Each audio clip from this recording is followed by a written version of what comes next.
நம்முடைய பிதாவாகிய தேவனுடைய அன்பும் ஆண்டவராகிய இயேசு கிறிஸ்துவின் கிருபையும் சமாதானமும் உங்கள் அனைவரோடும் கூட என்றென்றைக்கும் இருப்பதாக. தலைப்பு: நான் உன்னை விட்டு விலகுவதும் இல்லை, உன்னை கைவிடுவதும் இல்லை. சங்கீதம் 20:21. ஆபத்து நாளில் கர்த்தர் நம் ஜெபத்தை கேட்கிற தேவனாய் இருக்கிறார். ஆபிரகாமின் தேவன், ஈசாக்கின் தேவன், யாக்கோபின் தேவன். யாக்கோபின் தேவன் நமக்கு அடைக்கலமானவர். அவரை நாம் அண்டிக் கொண்டோம், நம்மையும் அவர் பாதுகாப்பார். சந்தோஷமாய் சமாதானமாய் அவருடன் ஐக்கியமாய் இருப்போம். அவர் நமக்கு பரிசுத்த ஸ்தலத்திலிருந்து, பரலோகத்திலிருந்து தேவதூதர்களை அனுப்பி நம்மை பாதுகாக்கிறார். நம்முடைய பாடுகளிலிருந்து நம்மை காப்பாற்றும்படியும், பொல்லாத ஆவிகளால் நமக்கு பிரச்சனை ஏற்பட்டால் அந்த ஆவிகளை அழித்து நம்மை பாதுகாக்க தேவதூதர்களை அனுப்புவார். அதே போல நம்முடைய வறுமையிலும் கஷ்டத்திலும் நாம் இருக்கும் பொழுதும் பரலோகத்திலிருந்து அவர் கட்டளை அனுப்பி நம்மை செழிக்க பண்ணி நம்மை ஆசீர்வதித்து பலுகி பெருக செய்வார். நாம் நோய் நொடிகளால் கஷ்டப்படும் பொழுது, வேதனைப்படும் பொழுது, ஆபத்தான நிலையில் இருக்கும் போது கர்த்தரை நோக்கி கூப்பிடும் போது அவர் இறங்கி வந்து அவரே பரலோகத்திலிருந்து நமக்கு உதவியை அனுப்பி நம்மை குணப்படுத்தி பலப்படுத்தி மரணத்திற்கு கூட, ஆபத்திலிருந்து கூட நம்மை காப்பாற்றுவார். அப்படிப்பட்ட நல்ல தேவன் நமக்கு இருக்கிறார். நாம் செலுத்தும் காணிக்கைகளை எல்லாம் கர்த்தர் நினைவில் வைத்திருக்கிறார். அவர் மறக்க மாட்டார். அதையெல்லாம் நினைத்து நம்மளுடைய சர்வாங்க தகன பலியை பிரியமாய் ஏற்றுக்கொள்வார். இதன் பொருள் என்னவென்றால், பழைய ஏற்பாட்டு காலத்தில் மிருகங்களை சர்வாங்க தகன பலியை கொடுத்தார்கள். இந்த காலத்தில் நம் வாழ்க்கையை நாம் கர்த்தருக்கு பலியாக, சர்வாங்க தகன பலியாக கொடுக்கிறோம்.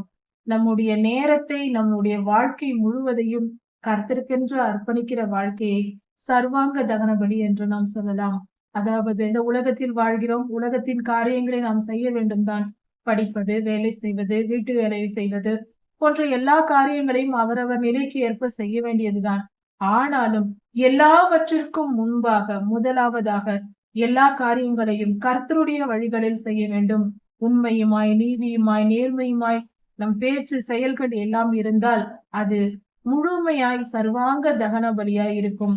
நம் மனதில் கர்த்தருடைய வார்த்தையை ஏற்றுக்கொண்டு பரிசுத்தமாய் நீதியாய் நடப்பதே இதன் பொருள். சர்வாங்க தகன பலிக்கு சமமாய் இருக்கிறது. கர்த்தர் நாம் அப்படி வாழும்போது நம்முடைய மன விருப்பத்தை எல்லாம், நாம் நீதிமான்களாய் இருக்கும்போது பாவத்தை விரும்ப மாட்டோம். அப்பொழுது என்றால் பரிசுத்தத்தை விரும்புவோம். அப்படி பரிசுத்தமான காரியத்தை நாம் விரும்பும் போது அந்த காரியத்தை கேட்டு கர்த்தர் நம் ஆலோசனைகளை எல்லாம் நிறைவேற்றுவார். நம் வேண்டுதலை கேட்பார். நாம் விரும்புவதை நமக்கு நிறைவேற்றி தருவார், ஆசீர்வதிப்பார். கண்டிப்பாக அதை தருவார். கர்த்தர் தாம் அபிஷேகம் பண்ணினவரை, இது ஆண்டவராகிய இயேசு கிறிஸ்துவை குறிக்கிறது. நமக்கும் இந்த ஆசீர்வாதம் உண்டு. கர்த்தர் ஒரு மனிதனை அபிஷேகம் பண்ணி தனக்கென்று ஊழியராக அவர் அபிஷேகம் பண்ணி ஏற்றுக்கொள்ளும் போது அந்தந்த காரியத்திற்கு ஏற்ற ஆசீர்வாதத்தை அவர்களுக்கு கொடுப்பார். அவர்களை பாதுகாப்பார். அது நிச்சயமாக நடக்கிறது. தம்முடைய பிள்ளைகளை, தம்முடைய ஊழியக்காரர்களை அவர் நிச்சயம் பாதுகாக்கிற தேவனாய் இருக்கிறார். அவர்களை அபிஷேகம் பண்ணிவிட்டார், ஊழியத்திற்கென்று தெரிந்து கொண்டார் என்றால் நிச்சயம் அவர்களை பாதுகாப்பார். வேறு யாரும் கர்த்தருடைய அனுமதி இல்லாமல் அவர்களை ஒன்றும் செய்ய முடியாது. அவருடைய பலத்த பாதுகாப்பு அந்த ஊழியர்களுக்கு இருக்கிறது. கர்த்தருடைய பிள்ளைகள் யாராயிருந்தாலும் அவர்களுக்கு அது உண்டு. அப்படி அவர்களை பாதுகாத்து பரிசுத்த அவருடைய பர்வதத்திலிருந்து நம்முடைய ஜெபத்தை கேட்பார். நாம் செய்கிற விண்ணப்பங்களை அவர் கேட்டு நமக்கு பதில் தருவார். ஏனென்றால் அவர் நம்மை அபிஷேகம் பண்ணி இருக்கிறார். அவருடைய நீதியின் வழிகளில் நடந்து, அவருடைய வசனத்தின்படி வாழ்ந்து, அவரிடத்தில் அன்பு கூர்ந்து நாம் வாழும்போது அவர் நிச்சயம் நம் ஜெபத்தை பரலோகத்திலிருந்து கேட்பார், நம்மை பாதுகாத்து கொள்வார், நம்மை அபிஷேகம் பண்ணுவார். சிலர் தங்கள் ஐஸ்வர்யங்களை நம்பி பாராட்டுவார்கள். சிலர் குதிரைகளை குறித்தும் ரதங்களை குறித்தும் அவர்கள் மேன்மை பாராட்டுவார்கள். அப்படி என்றால், என்னிடத்தில் இவ்வளவு சொத்து இருக்கிறது, பணம் இருக்கிறது, என்னிடத்தில் ஆள் பலம் இருக்கிறது, என்னிடத்தில் அதிகமான பல திறமைகள் இருக்கிறது, படிப்பு இருக்கிறது, டெக்னாலஜி இருக்கிறது, இப்படி எதையாவது சொல்லி தன்னை மேன்மைப்படுத்திக் கொள்வார்கள். பதவி இருக்கிறது, நான் பெரிய பதவியில் இருக்கிறேன் என்று சிலர் மேன்மை பாராட்டுவார்கள். ஆனால் நாம் அப்படி இருக்கக்கூடாது. கர்த்தருடைய பிள்ளைகள் கர்த்தரை குறித்தே மேன்மை பாராட்ட வேண்டும்.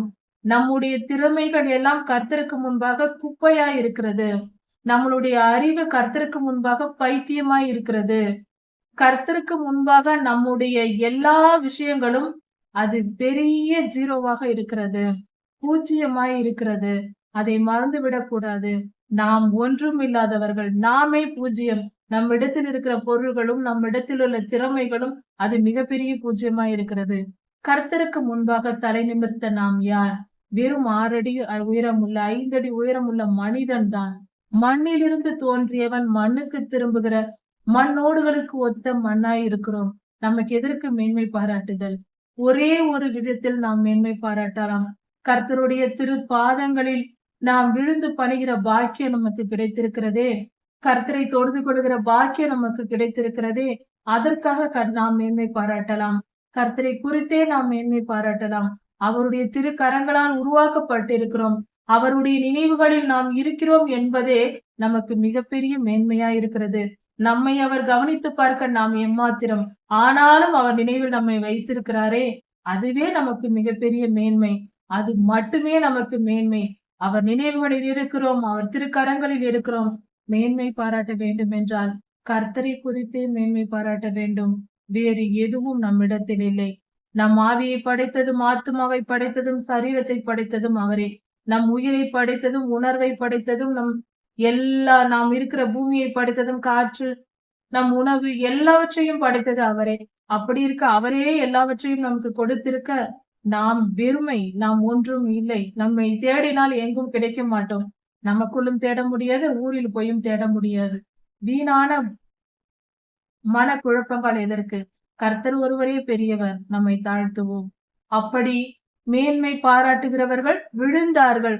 என்னிடத்தில் அதாவது ரதங்கள் இருக்கிறது, குதிரைகள் இருக்கிறது என்று மேன்மை பாராட்டினவர்கள், தங்களிடத்தில் இருக்கும் பொருள்களையும் பதவிகளையும் வீண் பெருமை பேசியவர்கள் விழுந்து போனார்கள். அவர்கள் அழிவை தேடி போவார்கள். மேன்மை பாராட்டுகிறவர்களுடைய நிலை அதுதான். அப்படியே போய்விடுவார்கள். ஆனால் நாங்களோ கர்த்தரிடத்தில் வல்லமையாய் நாங்கள் பாதுகாக்கப்படுகிறோம். நாங்களோ எழுந்து நிமிர்ந்து நிற்கிறோம். நாங்கள் துவண்டு விழவில்லை. நாங்கள் நிமிர்ந்து நிற்கிறோம். கர்த்தரை குறித்தே நாங்கள் மேன்மை பாராட்டுவோம். அவர் எங்கள் தேவன், நாங்கள் அவருடைய பிள்ளைகள். இதுவே நம்முடைய மேன்மை பாராட்டலாய் இருக்கிறது. நிச்சயம் நமக்கு செவி கொடுக்கிற தேவனாய் இருக்கிறார். அவர் நம் கூப்பிடுதலை கேட்பார். நம் விண்ணப்பத்தை கேட்டு நமக்கு பதிலளிக்கிற தேவனாய் இருக்கிறார்.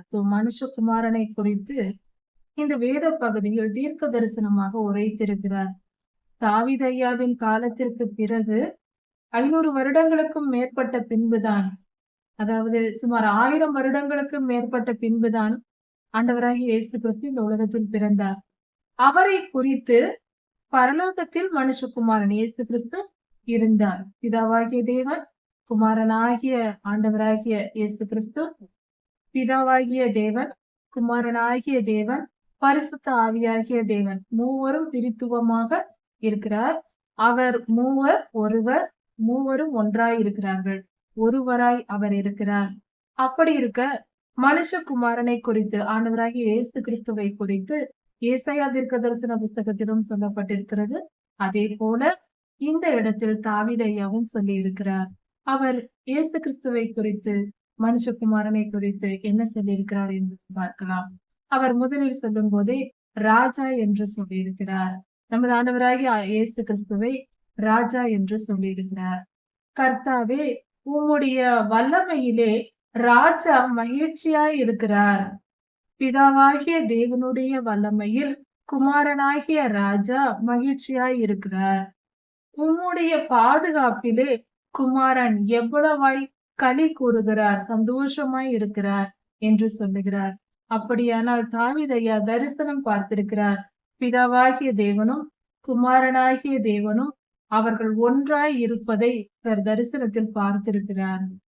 அவருடைய மன விருப்பத்தின்படி நீர் செய்கிறீர்.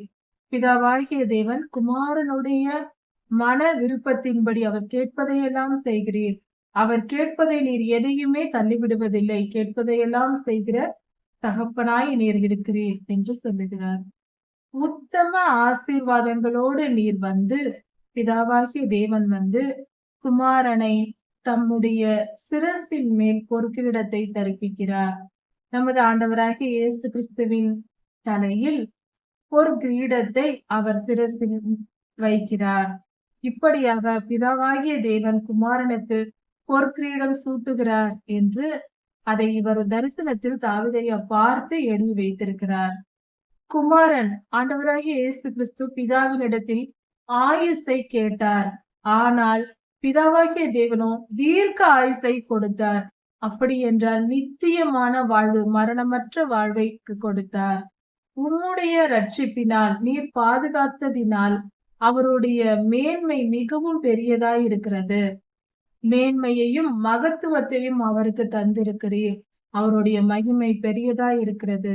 நித்திய மகிழ்ச்சி கர்த்தரிடத்தில் இருக்கிறது. நமது ஆண்டவராகிய இயேசு கிறிஸ்துவின் இடத்தில் இருக்கிறது. கர்த்தருடைய சமூகத்தில் இருக்கிற அந்த மகிழ்ச்சியில் அவர் இருக்கிறார்.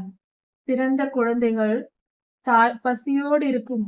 தன் தாய் வந்து தூக்கிய உடனே துள்ளி குதிக்கும், மிகவும் சந்தோஷப்படும். தாய் முகம் தெரியும். ஒரு 6 மாதமான குழந்தையை பார்த்த தாய் வந்து தூக்கினால் போதும், சந்தோஷப்பட்டு களி கொண்டு கை கால்களை உதைத்து கொள்ளும். அது போல நமது ஆண்டவராகிய இயேசு கிறிஸ்துவை நித்திய சந்தோஷத்தை, அதாவது நித்திய ஆசீர்வாதங்களால் பிதாவானவர் நிரப்புகிறார். குமாரன் அவருடைய சமூகத்தினால் சந்தோஷப்படுகிறார். அவருடைய சமூகத்தில் அவர் கூட இருப்பதினால் மிகவும் சந்தோஷமாய் இருக்கிறார் என்று சொல்லப்பட்டிருக்கிறது. ராஜாதி ராஜாவாகிய இயேசு கிறிஸ்து கர்த்தர் மேல் நம்பிக்கையாய் இருக்கிறார். பிதாவாகிய தேவன் மேல் நம்பிக்கையாய் இருக்கிறார். அதனால் அவர் என்றென்றும் அசைக்கப்படுவதில்லை. உன்னதமானவருடைய தயவினால் அவர் அசைக்கப்படவே மாட்டார். அவர் உன்னதராய் இருக்கிறார். உமது கை உம்முடைய சத்துருக்கள் எல்லாரையும் பிடிக்கும். இது மனுஷகுமாரனை குறித்து அவர் சொல்லுகிறார். உம்முடைய வலதுகரம் உம்மை பகைக்கிறவர்களை கண்டுபிடிக்கும். கர்த்தருடைய வலதுகரம் அவரை பகைக்கிறவர்களை தேடி கண்டுபிடித்து சும்மாவா விட போகிறது? நசுக்கி போடும். கர்த்தருடைய கோபத்தின் நாட்களில் துன்மார்க்கருக்கு வரும் அழிவு இப்படிப்பட்டதா இருக்கும். அக்கினி சூளையாகவே மாறி போவார்கள். எவ்வளவு அக்கினி இருக்கும் அதில். கர்த்தர் தமது கோபத்திலே அவர்களை அழிப்பார். அக்கினி அவர்களை பட்சிக்கும். அவர்களுடைய சந்ததி இந்த பூமியில் இராதபடிக்கு துன்மார்க்கரையும் அவருடைய சந்ததியையும் அழித்து போடுவார். கர்த்தருக்கு விரோதமாய் பொல்லாங்கு செய்ய நினைத்தவர்கள் பிசாசிற்கு இடம் கொடுத்து பொல்லாத கெட்ட எண்ணங்கள் உடையவர்களாய் தீமை செய்து கர்த்தருக்கும் கர்த்தருடைய பிள்ளைகளுக்கும் தீங்கு செய்ய நினைத்து ஒரு குற்றமும் அறியாத நீதிமான்களுக்கு கர்த்தருக்கு விரோதமாய் செயல்பட்டு அப்படி அவர்கள் செய்கிறவர்கள் சந்ததி ஒன்று கூட இருக்காது. அவர்களை அக்கினியில் போட்டு கர்த்தர் அழித்து போடுவார். ஒரு நீதிமானுக்கு விரோதமாய் பலர் எழும்பினால் அவர்கள் முதலில் எதிர்ப்பது கர்த்தரை தான். அதன் பின்புதான் அந்த நீதிமானை எதிர்க்கிறார்கள். கர்த்தரை நாமத்தினால் கர்த்தரால் தான் இந்த மனிதன் எதிர்க்கப்படுகிறான். அப்படியானால் யுத்தத்தை செய்கிறவர் கர்த்தரை அவரே வந்து பார்த்து கொள்வார், அழித்து விடுவார். அவர்கள் எவ்வளவுதான் தீமை செய்ய நினைத்தாலும் அவர்களால் நீதிமானுக்கு எந்த தீங்கையும் செய்ய முடியாது. கர்த்தருக்கு விரோதமானவர்கள் நீதிமானுக்கு தீமை செய்ய நினைப்பார்கள், முயற்சி செய்வார்கள், ஆனால் ஒன்றும் முடியாது. கர்த்தர் எல்லாவற்றையும் தடை செய்து போடுவார், காப்பாற்றுவார் நீதிமானை. அவர்களை இலக்காக வைத்து அவர் தம்முடைய வில்லை எடுத்து அவர் அதில் அம்பை வைத்து அவர்கள் முகத்திற்கு நேரே வைத்து அவர்களை அழித்து போடுவார். அப்படி என்றால் கர்த்தருடைய நியாய தீர்ப்பு வந்து அவர்களை அழித்து போடும். கர்த்தருக்கு விரோதமாய் செயல்படுகிறவர்கள், பொல்லாங்கு நினைப்பவர்கள், தீமை செய்ய நினைக்கத்தான் அவர்களால் முடியும், தீமை செய்ய முடியாது. ஏனென்றால் கர்த்தர் தடை செய்து விடுவார். மிக பலசாலியாய் அவர் எழும்புவார் நம்மை பாதுகாக்க. அவர் நமக்காக எழுந்து விட்டார். அவர் நம்மை காக்க எழும்பி விட்டார். அவர் நம்மை பாதுகாக்கிற நம்முடன் கூடவே இருந்து கண்மணியை போல காக்கிற தேவனாய் இருக்கிறார். நாம் அவரை பாடி துதித்து மகிழ்ந்து கீர்த்தனம் பண்ணுவோம். அவர் பெரியவர், அவர் நல்லவர், அவர் பரிசுத்தர். அவர் நாமம் துதிக்கப்படுவதாக. கர்த்தர் உங்களை ஆசீர்வதிப்பாராக. இதன் தொடர்ச்சி அடுத்த செய்தியில் பார்க்கலாம். மாரநாதா.